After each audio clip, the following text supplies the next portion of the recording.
उद्धवजी ठाकरे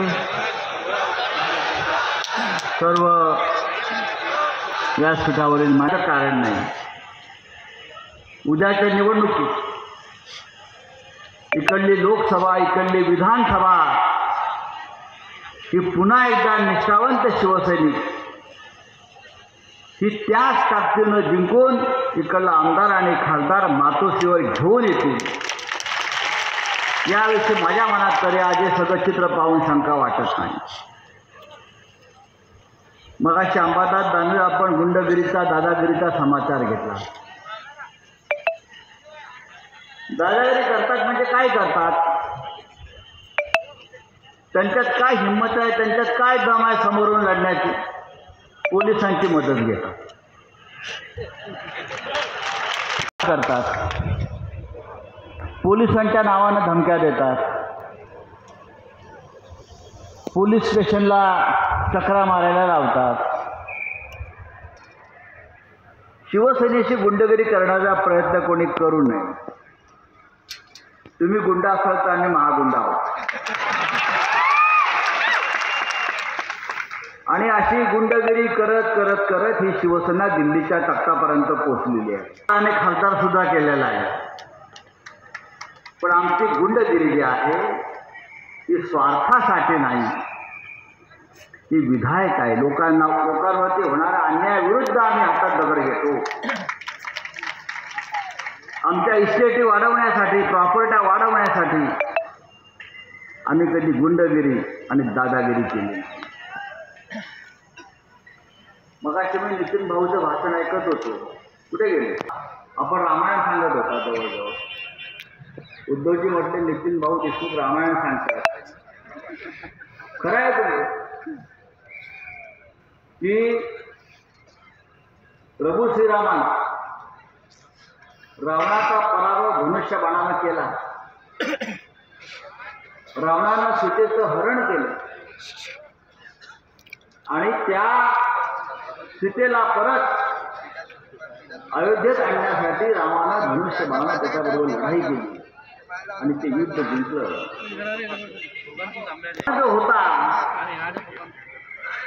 तो कलंकित होता, तो पापी होता, तो चारित्रहीन असेल. पण रावणानं कधी गायी कापटाळांकडून पक्षाला निधी घेतला नव्हता.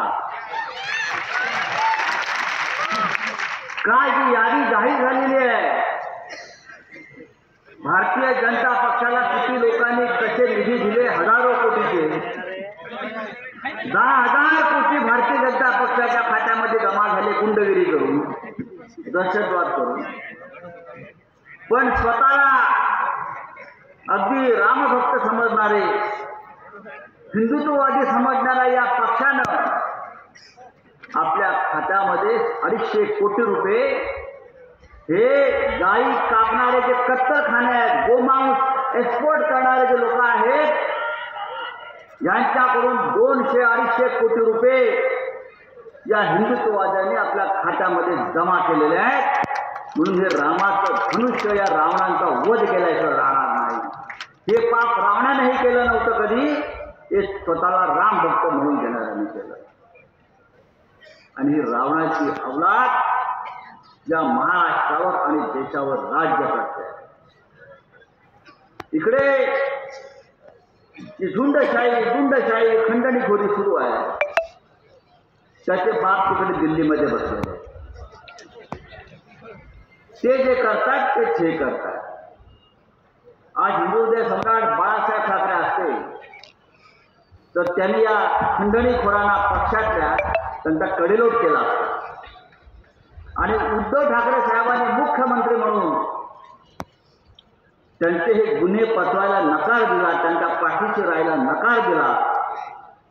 म्हणून हे पक्ष सोडून पळून गेले चोऱ्या मारण्यासाठी. एक बरं झालं की आपला पक्ष पवित्र झाला, शुद्ध झाला. आणि आता फक्त या आपल्यासारख्या कडवट निष्ठावंत शिवसैनिकांच्या साथीनं ही शिवसेना माननीय उद्धव ठाकरे साहेब कालच्यापेक्षा अधिक जोमानं पुढे घेऊन जातील याच्याविषयी माझ्या मनात शंका नाही. मी पुन्हा गुंडगिरीकडे येतो का माझ्या गुंडगिरीवर प्रेम. लोक मला एक गुंड म्हणतात, मला बरं वाटतं. ऐसा गुंडा ज्याचा तिन्ही लोकी झेंडा, या तुकारामाच्या पंक्तीतले गुंड आहोत. लोकांसाठी गुंडगिरी करू आम्ही. आमच्या अंगावर याच हा शिवसैनिक तुम्हाला सोडणार नाही हे लक्षात घ्या. पोलीस बिलीस नंतर बघू. अरे खूप पोलीस आम्ही पाहिजे. पोलिसांशी लढत लढत शिवसेना मोठी झाली. तडीपाड्या भोगून शिवसेना मोठी झाली. रक्त सांडून शिवसेना मोठी झाली. कोणाच्या मेहरबानीवर शिवसेना मोठी झाली नाही. तेव्हा इकडल्या आमदार आणि खासदारांना मी सांगू इच्छितो, हिम्मत असेल तर समोरून अंगावर या. पोलिसांची ढाल करून आमच्या अंगावर याल तर आमच्यासारखे वाईट लोक नाहीत, जिथच्या तिथे तुम्हाला काढल्याशिवाय राहणार नाही. आता आमदार आणि खासदाराला पेन्शन लागू होईल. अब तुम्ही त्याला घरी बसवणार आणि ती वेळ लवकरच येईल. या भागातले आमदार आणि या भागातले खासदार पूर्णपणे शिवसेनेचे असतील, शुद्ध शिवसेनेचे असतील. आपण ज्या उत्साहात शिवसेना प्रमुखांचं स्वागत केलं तर मला वाटतं की 1989 साली जेव्हा बाळासाहेब ठाकरे इथे आले होते तेव्हा तुम्ही त्याच पद्धतीनं स्वागत केलं असेल आणि त्याच जिद्दीनं तुम्ही आज उद्धव साहेबांचं स्वागत केलं. या जिल्ह्यातले आमदार, या जिल्ह्यातले खासदार तुम्ही उद्धवजींच्या मातोश्रीवर घेऊन जा आणि मला खात्री आहे जसं आपण सांगितलं दानवेजी, पुढल्या 6 महिन्यात तिथे शिवसेनेचा मुख्यमंत्री होईल.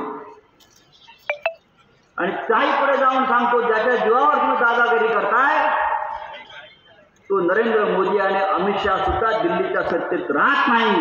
तिथे सुद्धा शिवसेनेचं सरकार, एक महाविकास इंडिया आघाडीचं सरकार तिथे येईल आणि तेव्हा आम्ही पाहू कोणी आमच्यावर किती हल्ले केले, किती आमच्यावर खोटे गुन्हे दाखल केले.